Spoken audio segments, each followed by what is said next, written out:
What's up, guys? It is time for some budget decks. We got a brand new Pokemon TCG set, Lost Origin. That means some brand new budget decks. I always love talking about the budget decks because there are some very expensive Pokemon decks out there, and while they are really good, there's still some value to playing the commons, the uncommons, and holo rares, and even some of the radiant Pokemon that are actually more affordable than you would think. So today we're going to look at some budget deck options for Lost Origin. Super excited to get into this. If you're excited, make sure you like this video, subscribe to the channel, leave a comment down below, and hit the notification bell so you don't miss out on any more Lost Origin content. So budget decks, I always love talking about the budget decks because they're the decks that I feel like I'm most likely to put together. You know, I like the really cool decks like Palkia V-Star, but they're just so expensive, you know?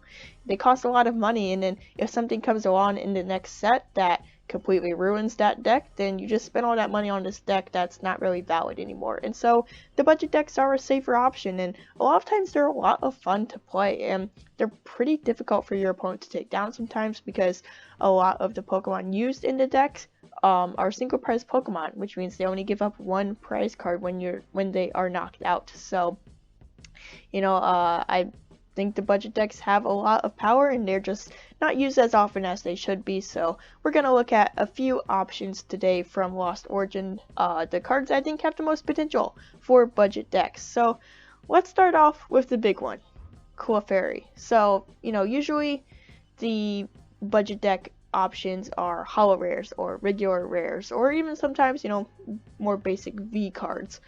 But Clefairy has taken the budget deck to a next level. Clefairy right here is a common card. Yeah, that's right, a common card. And the attack and ability on this are insane. The ability Moonwatching Party says once during your turn, if this Pokemon is in the active spot, for each of your bench Clefairy, you may search your deck for a Psychic Energy card and attach it to that Clefairy. Then shuffle your deck. Alright, so how this ability is going to work is you're going to get Clefairy in the active, and then let's say you have your other 3 Clefairy on the bench. Use the ability Moonwatching Party, and it lets you search your deck for 3 Psychic Energy, put them onto your bench Pokemon, and boom, you just got 3 Psychic Energy into play from a 60 HP Clefairy common card. That pairs perfectly with the attack Wonderstorm. It costs 3 colorless energy, and it does 20 damage for each psychic energy attached to all of your Pokemon. As you can imagine, that damage will add up pretty fast because you're going to accelerate a lot of energy with Moonwatching Party. Now, Clefairy's retreat cost is 2, so just go ahead and put an air balloon on Clefairy, retreat to the bench, bring up another Clefairy to the active position, and there you go. You can go ahead and use Moonwatching Party again, so you can put even more energy into play. And of course, you can only retreat once per turn, but if you have something like a switch or switching cart, you can go ahead, bring up another Clefairy, keep that energy acceleration going.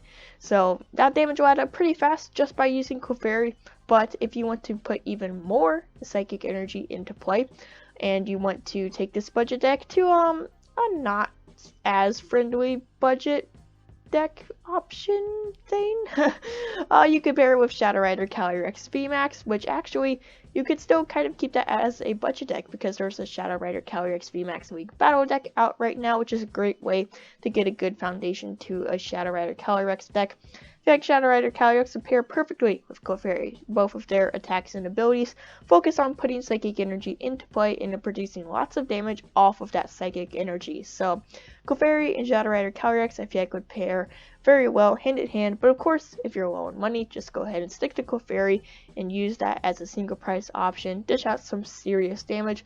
Of course, you also have the weakness advantage over stuff like Urshifu VMAX, so Clefairy packs even more of a punch then. Alright, so that was the main budget deck option out of Lost Origin, but there are a few other ones I think have some potential. Going back to more psychic type Pokemon, Hisuian Zoroark.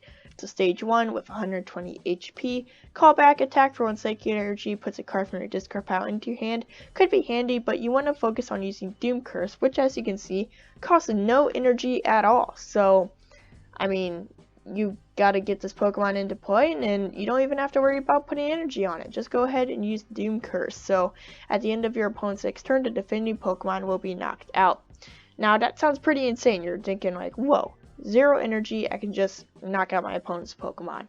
Well, it's not quite that easy because the way this attack works and attacks like this work in the Pokemon TCG, if you use this attack and it's like, oh, I'm gonna knock out my opponent's Pokemon at the end of their next turn, well, if your opponent switches that Pokemon to the bench or retreats them, then that Pokemon will not be knocked out. And so it's just kind of the risk you take. But there are a few ways that you can have a more a better chance of ensuring that this Doom Curse attack will go all the way through. There are plenty of abilities on Pokemon and I think some trainer cards that can force your opponent to be unable to retreat their Pokemon, maybe even some that can stop them from switching. You could put out some cards that make it so your opponent doesn't want to switch, like Spike Muff, which would damage your Pokemon when putting them to the bench. And so Doom Curse, I think, for no energy has some potential, you know, just find the right cards. If you get it set it up right, then you can use Doom Curse and hopefully take a huge knockout for no energy. You could even use this attack on something like a Pokemon VMAX. Those have 300 plus HP, and for no energy you could take 3 prizes off of them. Hisuian Zoroark might not be its own deck, but it could be something to put in really any deck, because since you don't need a certain type of energy, because it takes no energy, you can really just throw it in any deck you want and hopefully get that Doom Curse off if the time is right and the conditions are right. Alright, next is Machamp. Now Machamp has 150 HP and it's a stage 2, and the ability Crisis Muscles basically turns Machamp into a Pokemon VMAX. If your opponent has 3 or fewer prize cards remaining, this Pokemon gets 150 plus HP. So that would give Machamp 300 HP, which is quite a bit of HP. That's about as much as a Pokemon VMAX. But Machamp is still only going to give up 1 prize card. So 300 HP, giving up 1 prize card, not too shabby, Machamp. Then you have Strong Arm Lariat, which for 2 fighting energy does 100 base damage, and if you want you can add 100 more, but if you do, during your next turn, Machamp cannot attack. But the great thing about Machamp is that if you have another Machamp on the bench, you could switch down to that Machamp, use a Strong Arm Lariat on that Pokemon, or if you don't have another Machamp ready, you can bring the Machamp down to the bench, bring it back up again, and then you can do 200 more damage. Or of course, you could take the slow approach, hit for 100, then just hit for 100 again next turn, or go for 100 and 200 the next turn. Lots of possibilities in combos with Machamp. I think this one has some options, some potential. I think Machamp would be lots of fun to play, especially just seeing him get 300 HP. You could even throw something like a big charm on this guy to give him 330. Like, Machamp could get really big and really strong. And Strong Arm Lariat can dish out a lot of damage. It's very reminiscent of something like Zacian V. Machamp is basically, to me, what Zacian V would be like if it had a VMAX card. So, I think Machamp is pretty cool with that Strong Arm attack and the Crisis Muscles ability. I think he's got some potential. Now, this last one may not be as reliable as the other deck, but it's an idea I have, and something I'm going to look into a bit more and see if I can find a way to execute it properly. Radiant Steelix. Now, you may be thinking, Radiant Pokemon are just super expensive. Well, what we saw with the last set was we saw all these Radiant Pokemon and like, oh, they're going to be so expensive. But people were finding them actually pretty often in packs, and they actually ended up selling for, I think a lot of them were less than $5. So Radiant Steelix would probably be a cheaper card, and the good news is you wouldn't have to buy like 4 copies of him, because since he's a Radiant Pokemon, you can't have more than 1 in your deck, and so you'd only have to buy 1 Radiant Steelix. Now he's got 170 HP and he's a Metal type Pokemon. First we have the Energy Stream attack for Colorless Energy, which hits for 20 and attaches 2 Metal Energy cards from your discard pile to Steelix, which is a nice setup for the main event of Radiant Steelix, Destructive Finish. 2 Metal Energy, a Colorless, hits for 60 base damage, and then get this. Discard cards from the top of your deck until only 1 card remains. This attack does 30 more damage for each energy card you discarded in this way. Think about how many energy cards you could put in your deck. Yeah, like 59 if you're Radiant Steelix. And then Destructive Finish. Tons of damage. Yeah, well, that won't really play out in the long game very well, but it could be a lot of fun to see on maybe turn 3. But, if you want to take Radiant Steelix to a more practical approach, you could combine it with Volcarona V. So, Again, I'm still looking into this. I'm planning to hopefully put the deck together online and show you guys, but I'm still kind of figuring some things out, because Volcarona V's attack for 1 fire energy does 20 damage and then adds more damage for putting energy from your discard pile back into your deck.